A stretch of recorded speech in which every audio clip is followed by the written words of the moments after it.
Tu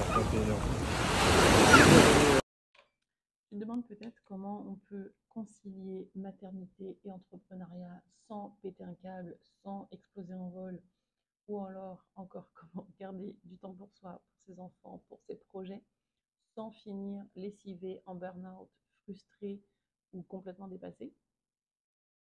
On va parler de ça aujourd'hui parce que dans cet épisode, je vais essayer de te partager sans filtre, moi, mon organisation actuelle, ce qui m'aide vraiment au quotidien et surtout les ajustements finalement que j'ai dû faire pour éviter la surcharge mentale et surtout pas péter un câble et rester aligné avec mes projets. Continuer à garder le cap malgré les enfants malades, malgré des priorités. On va essayer de voir ça ensemble.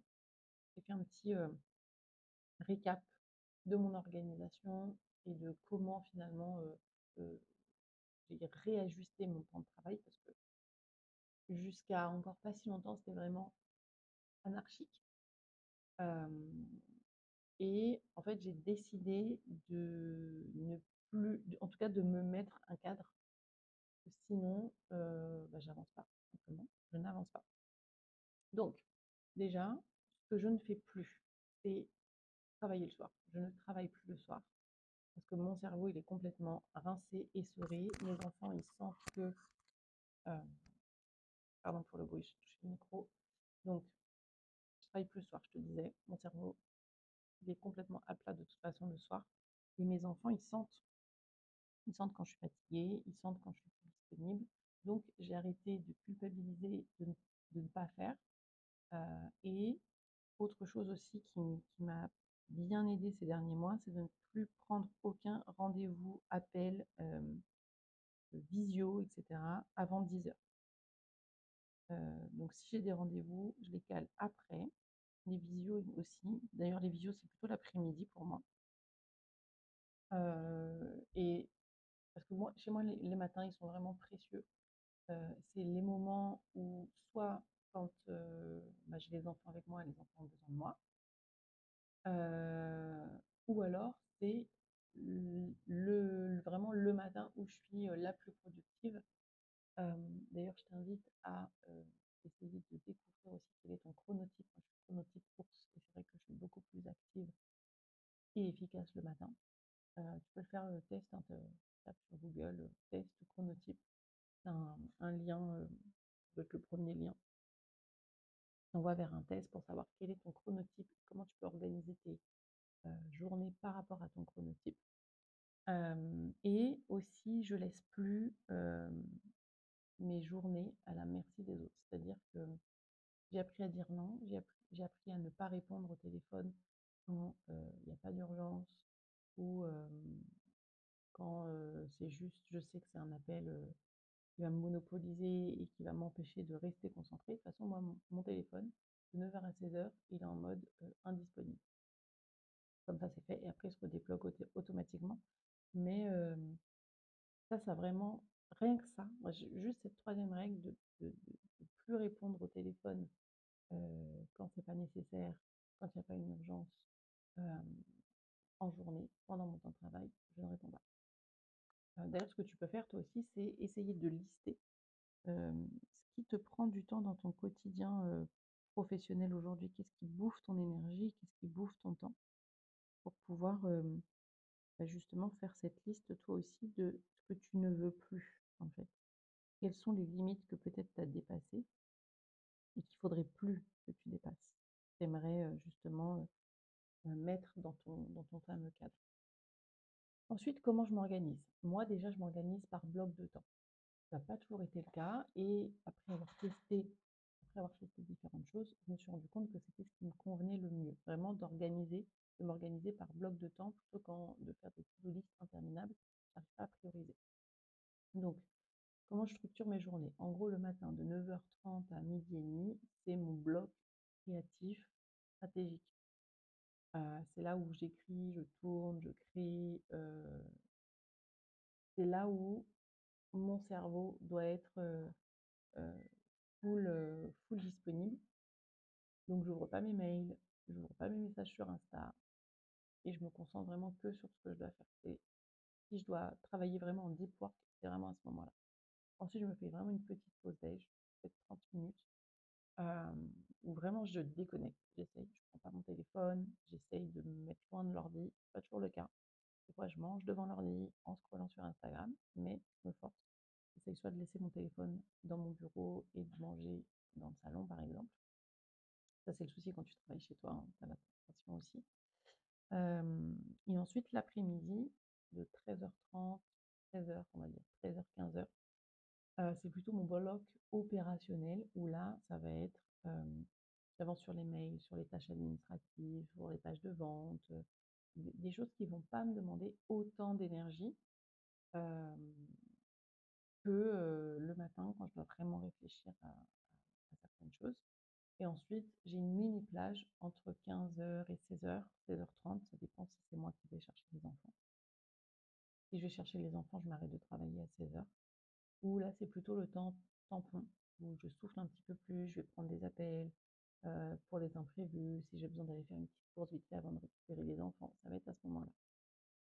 Euh, pour créer, enfin, si toi aussi tu veux essayer de créer tes propres blocs de temps en fonction de ton rythme, bah, en fait, il n'y a pas de modèle universel, il faut que tu testes. Moi, ce que je te conseille, c'est de faire d'abord ton test de chronotype et ensuite faire un test, placer tes blocs de temps en fonction de ce qu'on te propose euh, et en fonction de ton chronotype.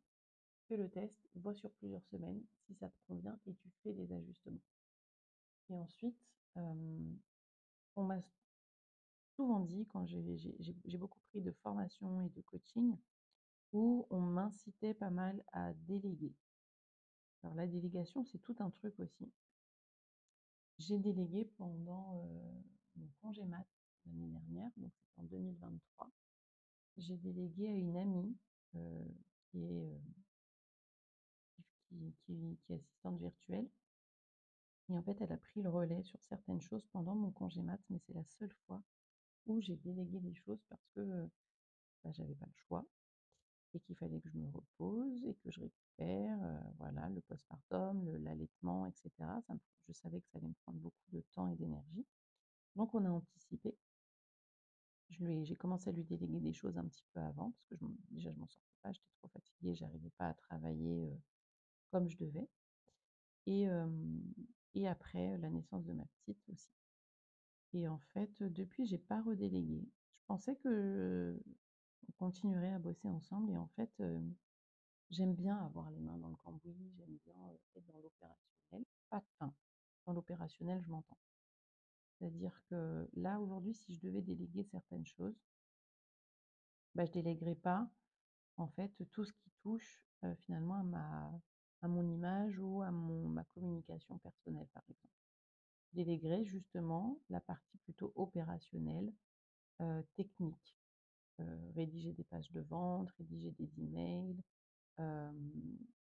répondre à des messages clients, donc au niveau du service client, accompagner éventuellement sur certaines choses des clients, mais pas finalement ce qui va toucher à ma communication personnelle. Donc, si je devais redéléguer, je pense que je le referais, mais là pour l'instant, j'en ressens pas le besoin parce que mon organisation est telle que en fait, finalement, ma charge de travail, elle est plutôt allégée maintenant que j'ai automatisé pas mal de choses, que mes programmes sont en evergreen. J'ai quand même beaucoup moins d'opérationnel. Une fois que les systèmes sont en place, bah, ça tourne pas tout seul. Je vais pas te faire miroiter ça, mais euh, bah, un peu quand même. Ça tourne un peu tout seul. Il n'y a pas besoin de mon intervention pour que ça fonctionne. Donc moi, la seule chose qui me reste à faire après, c'est bah, créer du contenu, bosser sur ma communication, sur la stratégie, et, m'occuper de mes clients, une fois que la partie opérationnelle, elle est en place. Donc, en fait, aujourd'hui, je cherche plus, j'essaye plus de faire plus. J'essaye de faire mieux ce que je fais déjà, d'optimiser, et en moins de temps. Aujourd'hui, bah, mon temps de travail est limité, hein, je bosse en gros de 9h à 16h. Et je veux pas que mes enfants se souviennent d'une mère, heu, qui est toujours sur son ordi, qui est pas disponible pour eux, ça c'est hors de question. Et donc ça prend du temps, mais j'ai fait des choses petit à petit qui me permettent justement d'alléger tout ça.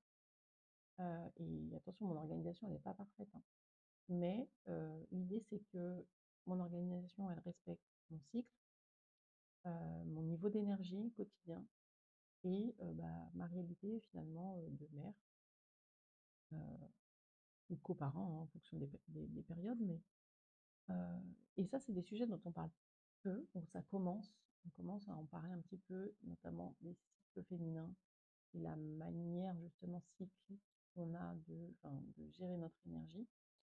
Peut-être que je t'en ferai un épisode, mais je suis en train de me documenter en tout cas sur le sujet, donc je te ferai part hem, de mes résultats de recherche, je peux appeler ça comme ça, et comment j'ajuste finalement ensuite, bah, mon temps, mon organisation, en fonction de mes cycles et de mon niveau d'énergie.